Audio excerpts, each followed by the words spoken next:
കഴിഞ്ഞ ടൈറ്റിൽ കിട്ടിയപ്പോ ഞാൻ അച്ഛനെ പോയി കണ്ടു, ഇങ്ങനെ ക്രൗണൊക്കെ കൊണ്ട് കാണിച്ചു. എന്താ പറയാ ഞാൻ ചോദിച്ചു, അതുപോലെ പറഞ്ഞ് പേടിയായിരുന്നു. അച്ഛന്റെ ഫീൽ എന്തായിരുന്നു ആ സമയത്ത്? കളിയാക്കിയോ? അച്ഛൻ്റെ തുടക്കമല്ല ആദ്യം അങ്ങനെയാണ്. അത് എന്ത് പറഞ്ഞേ? വേറെ ആരും ഇല്ലായിരുന്നു ചോദിച്ചു. നല്ല അച്ഛൻ. അച്ഛൻ തഗ്ഗാണല്ലേ. ഉള്ളിൻ്റെ ഉള്ളിൽ സന്തോഷം ഉണ്ടാവും, പക്ഷെ പ്രകടിപ്പിക്കുന്നില്ല. കാരണം അച്ഛന് ഗവൺമെന്റ് ജോലി മേടിക്കണം, ഗവൺമെന്റ് ജോലിക്ക് പോകണം. അപ്പൊ ഇങ്ങനെ ഓൾമോസ്റ്റ് അച്ഛന്മാർക്കും അമ്മമാർക്കും ഉള്ള ഒരു ആഗ്രഹമേ. ഞാൻ ഇങ്ങനെ പോകുന്നതിനോട് വലിയ താല്പര്യമില്ല. പിന്നെ കുറെ അച്ഛനും ഇതുപോലെ പേടിയാണ്, നമ്മുടെ ഈ കളർ കൊണ്ട് നമ്മളെങ്ങും എത്തില്ലായിരിക്കാം, എന്താ പറയാ, ഇപ്പൊ ഓപ്പർച്യൂണിറ്റീസ് വരില്ല. അപ്പൊ നീ ഇതിന് പോയിട്ട് അവസാനം ലൈഫ് വെറുതെ അവിടെ എന്നുള്ള രീതിയിൽ ഇങ്ങനെ പറയാം. പക്ഷെ ഞാൻ ജസ്റ്റ് ഇതിൻ്റെ പാഷനാണ്, ഒരിക്കലും ഞാൻ അതിൻ്റെ ലൈഫായിട്ട് കൊണ്ടുപോകുന്നില്ല.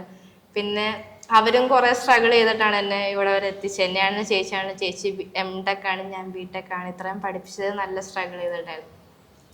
പക്ഷെ എന്താ പറയാ, എൻ്റെ ഫാമിലിയിൽ നിന്നോ എൻ്റെ നാട്ടിൽ നിന്നോ ആരും ഇത്രയൊന്നും ഒരു മീഡിയ കവറേജ് കിട്ടിയതായിട്ടോ, അല്ലെങ്കിൽ എന്താ എന്നെ BBC ന്യൂസിൽ നിന്ന് ഇന്റർവ്യൂ എന്റെ വീട്ടിൽ വന്നു. അവര് തമിഴ്നാട്ടിൽ നിന്ന് എന്റെ വീട്ടിൽ വന്ന് എടുക്കുമ്പോഴത്തേന് നാട്ടുകാർ എല്ലാരും ജെട്ടി, ശരിക്കും ലിറ്ററലി. അതിന് അവിടെ വെച്ച് എന്റെ അച്ഛനും അമ്മയും ഒരു ക്യാമറയുടെ ഫ്രണ്ടിൽ സംസാരിക്കുന്നതാണ്. ഇപ്പൊ എനിക്ക് ഭയങ്കര പ്രൗഡായിട്ട് തോന്നുന്നു.